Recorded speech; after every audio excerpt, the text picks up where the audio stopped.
জুলাই আগস্টের গণঅভ্যুত্থানের সঙ্গে যারা সরাসরি সম্পৃক্ত ছিলেন, যারা মাঠে থেকে ঘটনা পর্যবেক্ষণ করেছেন, মাঠে থেকে যারা আন্দোলনে অংশ নিয়েছেন, তাদের ভাবনা আর এই গণঅভ্যুত্থানের সঙ্গে যারা সরাসরি সম্পৃক্ত ছিলেন না, তারা এই গণঅভ্যুত্থানকে হয়তো সমর্থন করেছেন, কিন্তু তারা মাঠে থেকে এই গণঅভ্যুত্থানের প্রকৃত চেহারাটা দেখেন নাই। তারা চোখের সামনে বাস্তবতাটা দেখেন নাই। সেই কারণে গণঅভ্যুত্থানের সঙ্গে যারা সম্পৃক্ত ছিলেন তাদের যে মানসিকতা, গণঅভ্যুত্থানকে তারা যেভাবে ধারণ করেন, আর গণঅভ্যুত্থানের সঙ্গে যারা সরাসরি সম্পৃক্ত ছিলেন না, সমর্থন করেছেন, তারা যেভাবে ধারণ করেন, এই গণঅভ্যুত্থানকে ধারণ করেন, এই দুই পর্যায়ের মধ্যে একটা ভয়াবহ রকমের বা ব্যাপকতর পার্থক্য আছে। এই পার্থক্যগুলো কি কি সেটা এই গণঅভ্যুত্থানের সঙ্গে সম্পৃক্ত থাকা এবং না থাকার জায়গা থেকে সাম্প্রতিক সময়ের দু তিনটি বিষয় একটু বিশ্লেষণ করি, কথা বলি।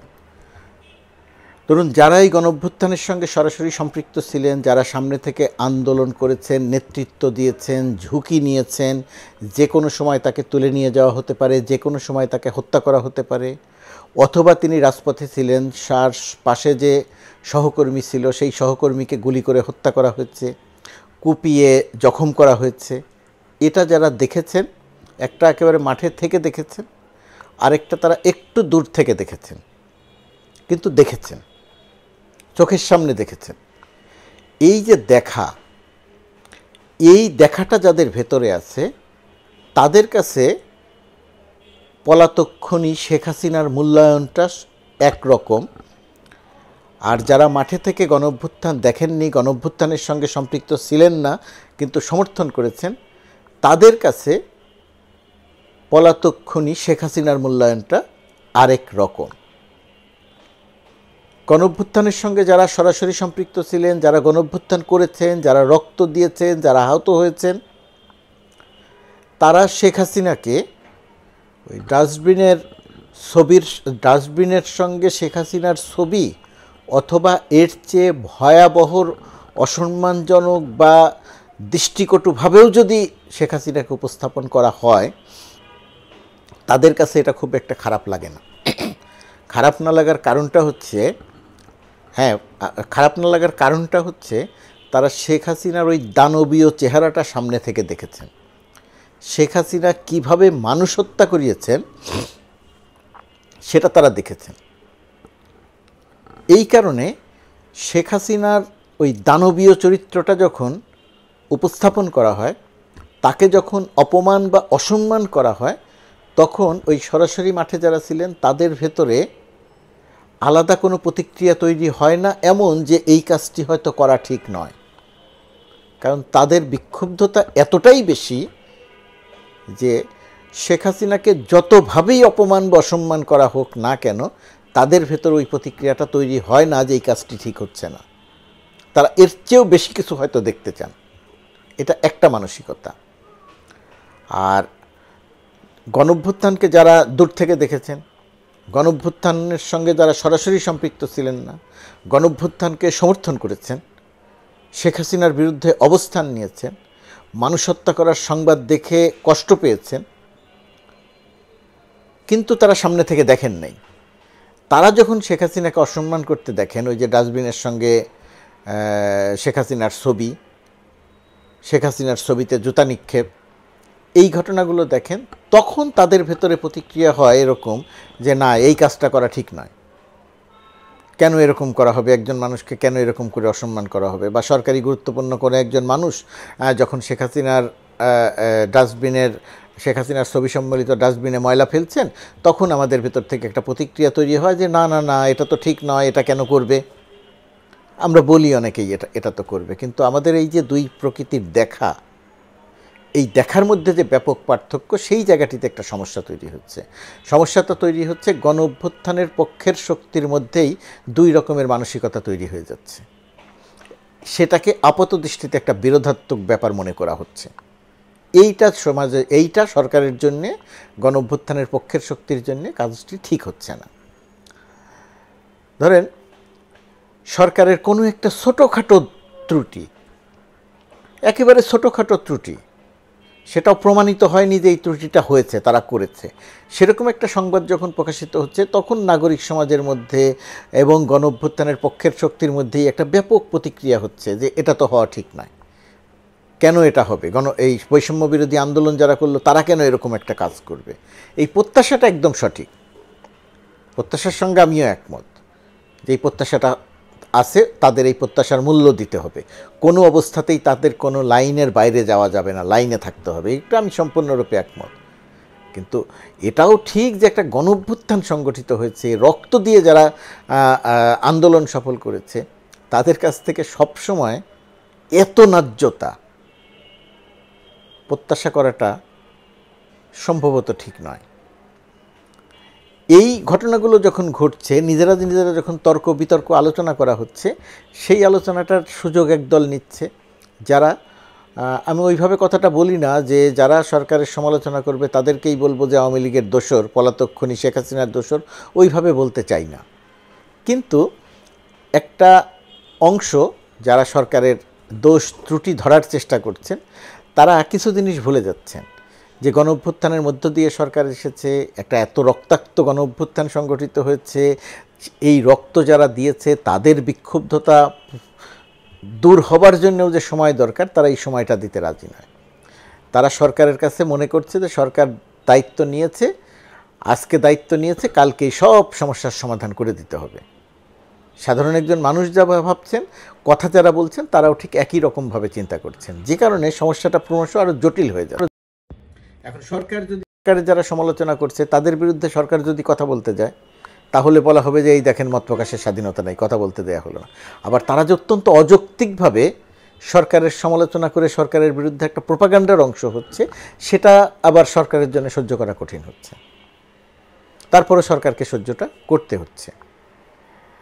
এই সুযোগটা নিয়ে আওয়ামী প্রোপাগান্ডাবাজরা মাঠে নেমেছে, স্বয়ং শেখ হাসিনা নিজে মাঠে নেমেছে।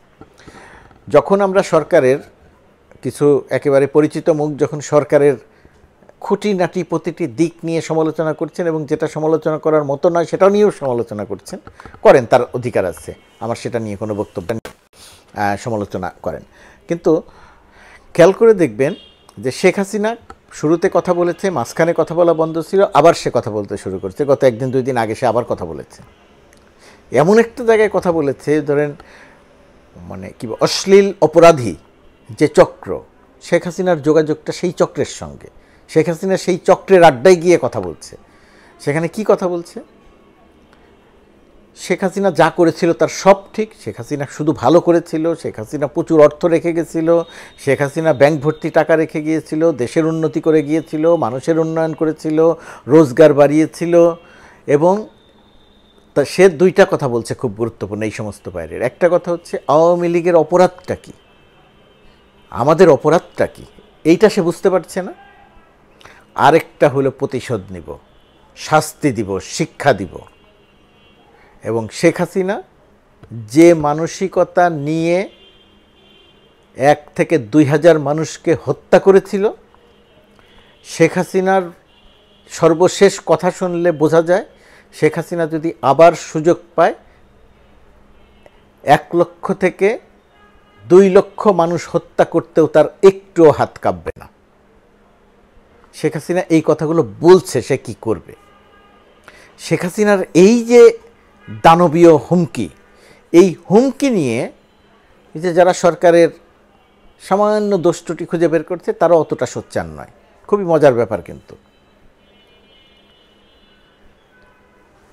শেখ হাসিনা বুঝতে পারছে না যে তার অপরাধটা কি। মানে 1,500-2,000 মানুষ হত্যা করাটা তার কাছে কোনো অপরাধ না, 28 লক্ষ কোটি টাকা পাচার করা তার কাছে কোনো অপরাধ নয়, 500-600 মানুষকে গুম করা তার কাছে কোনো অপরাধ নয়, 500-600 মানুষের চোখ বন্ধ করে দেয়া তার কাছে কোনো অপরাধ নয়, 20-30 হাজার মানুষকে পঙ্গু করে দেয়া তার কাছে কোনো অপরাধ নয়। সে বুঝতে পারছে না যে আমার অপরাধটা কি।